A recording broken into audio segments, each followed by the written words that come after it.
Hello students, I welcome you all to my YouTube channel Ahmad Study Circle. In this session we are going to solve the exercise of the chapter Packing for Journey written by Jerome. So let's start. A.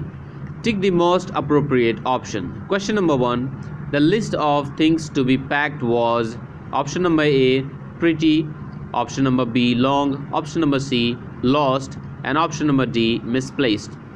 So the answer will be option number B, long. The list of things to be packed was long, option number B. Question number 2. The writer's intention was that. The writer's intention was that. So the answer will be option number C. Option number C. His friends would do the packing while he supervised them. His friends would do the packing while he supervised them. Question number 3. The writer was most irritated. The writer was most irritated. So the answer will be option number C. Others watched while he walked. Others watched while he walked. Question number 4. Most extraordinary thing I ever heard of, said George. The extraordinary thing was. So the answer will be option number B, the disappearance of the butter. Answer will be option number B, the disappearance of the butter. Okay, so the next question is answer with reference to the context. Question number 1. Here, let me do it. There you are, simple enough. When did the writer think of these words? When did the writer think of these words? Answer. The writer thought of these words when his friends George and Harris could not do the packing properly. I'm going to repeat it again. The writer thought of these words when his friends George and Harris could not do the packing properly. What was he talking about? What was he talking about? Answer. He was talking about the packing for journey in a proper way. He was talking about the packing for journey in a proper way. Did he get a chance to actually speak these lines? Why? Did he get a chance to actually speak these lines? Why? No, he did not get a chance to speak these lines because his friends took his words in a different way and he had to do the entire packing by himself. I'm going to repeat the answer one more time. No, he did not get a chance to speak these lines because his friends took his words in a different way and he had to do the entire packing by himself. Question number 2. Ain't you going to put the boots in? Ain't you going to put the boots in? Who said these words and to whom? Answer. Harris said to the writer Jerome. Harris said these words to the writer Jerome. When did he say these words? When did he say these words? Answer. Harris said these words to the writer when he got the bag finished with packing and strapped it and left the boots outside. I'm going to repeat the answer one more time. Harris said these words to the writer when he got the bag finished with packing and strapped it and left the boots outside. Was he really worried about the boots being packed? Why? Was he really worried about the boots being packed? Why? Answer. No, he was not worried about the boots being packed. He was just trying to put the writer in trouble and irritate him and make him reopen and repack for multiple times. I'm going to repeat the answer one more time. No, he was not worried about the boots being packed. He was just trying to put the writer in trouble and irritate him and make him reopen and repack for multiple times. Okay, next question. That was the first thing they did. That was the first thing they did. Who are they? So they are Harris and George. They are Harris and George. What did they do? Answer. They started to pack. They started to pack with breaking a cup. They started to pack with breaking a cup. What did they do after that? What did they do after that? Answer: Harris packed the strawberry jam on top of a tomato and George trod on a piece of the butter. I'm going to repeat the answer one more time. Harris packed the strawberry jam on top of a tomato and George trod on a piece of a butter. Question number 4. I'll take my oath. I put it down on the chair. Who said these words and about what? Answer: George said these words. George said these words about the butter which he kept on the chair. George said these words about the butter which he kept on the chair. What had actually happened to it? What had actually happened to it? George had put the answer. George had put the butter on the chair. George had put the butter on the chair and Harris got sat on it and the butter got stuck to him. I'm going to repeat the answer one more time. George had put the butter on the chair and Harris got sat on it and the butter got stuck to him. Were they able to find it eventually? Who found it? Were they able to find it eventually? Who found it? Yes, they found it. Suddenly George got round at the back of Harris and saw it, and hence they found it. Yes, they found it. Suddenly George got round at the back of Harris and saw it, and hence they found it.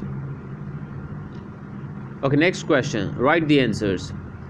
Why was the writer irritated when Harris asked him about the boots? Answer: The writer was irritated because he had just finished packing and strapped the bag, and Harris told about the boots later.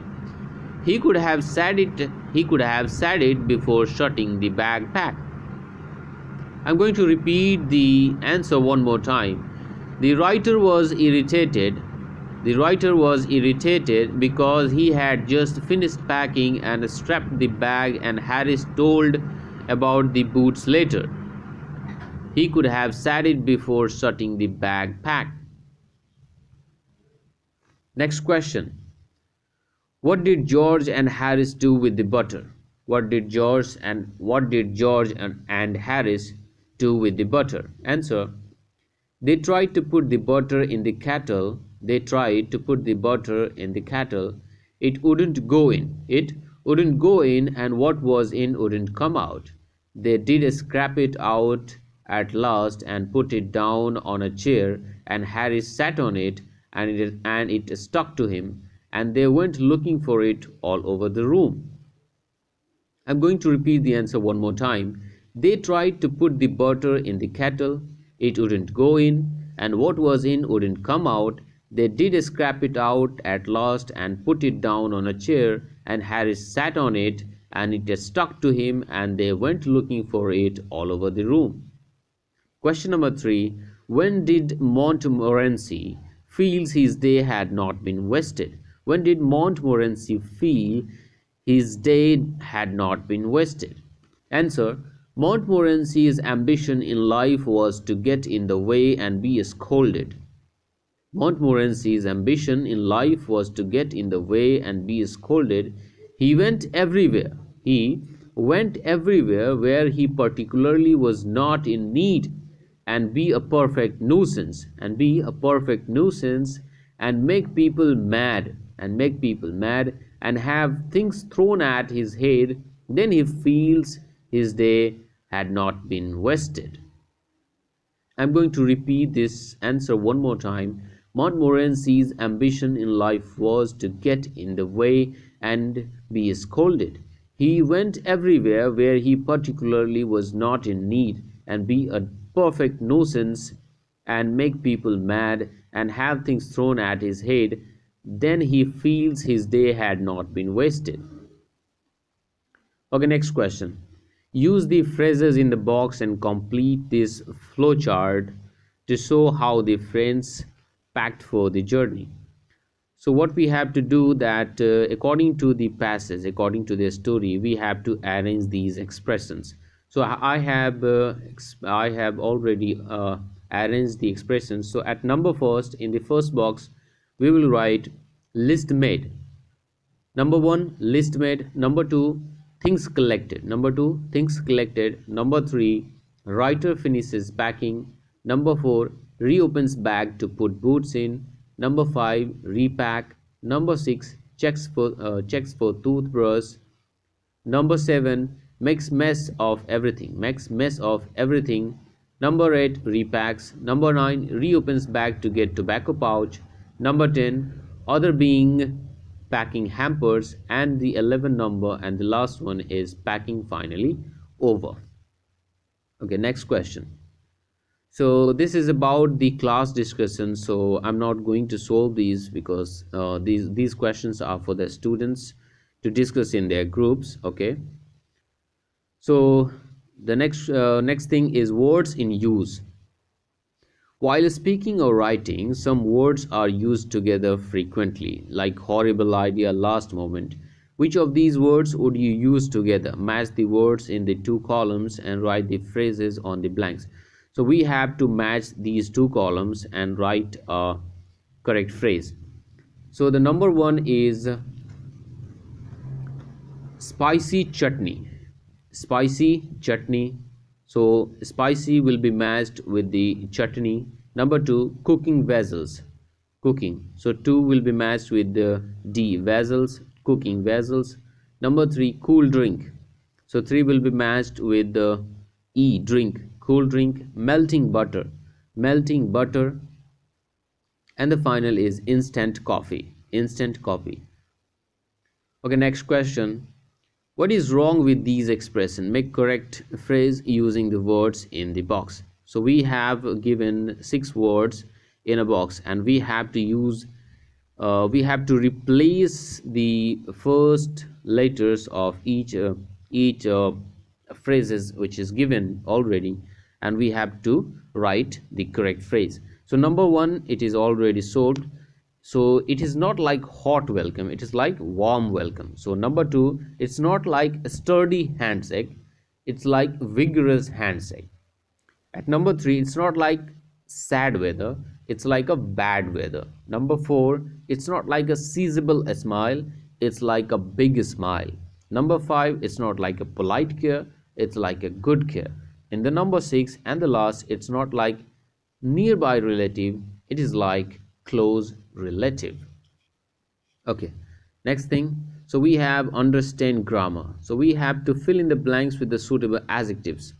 So there are given the blanks in each line, and we have to supply a suitable adjectives in the blanks. So number one, a mouse is blank than an elephant. So a mouse is smaller than an elephant. Number two, Mount Everest is the blank peak in the world. So Mount Everest is the highest peak in the world. Number three, a helicopter is blank than an airplane. So here in this blank we can supply two adjectives according to the meaning, whichever we like.